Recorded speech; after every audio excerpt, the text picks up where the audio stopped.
এখন সজনার ডাঁটা উঠেছে খুব বাজারে। সজনার ডাঁটা খেতে ভালোই লাগে, চিংড়ি মাছ দিয়ে ভালো। হলুদ লবণ মাখিয়ে রাখা চিংড়ি মাছগুলো ভেজে নেব। ভাজা হয়ে গেছে, উঠিয়ে নেব। ফোড়নে দেব কালো জিরা, শুকনো লঙ্কা। এবার আলুগুলো দেব।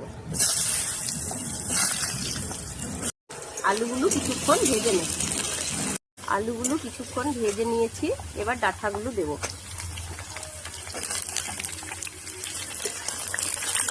ডাঁটাগুলো দিয়ে আরো কিছুক্ষণ ভেজে নেব। দেব পরিমাণ মতো লবণ, হলুদ, লঙ্কার গুঁড়ো। এবার দিয়ে দেব টমেটো পেস্ট।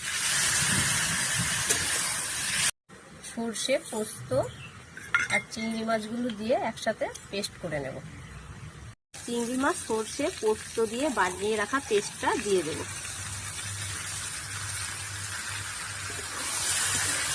সামান্য পরিমাণে জল দিয়ে দেব।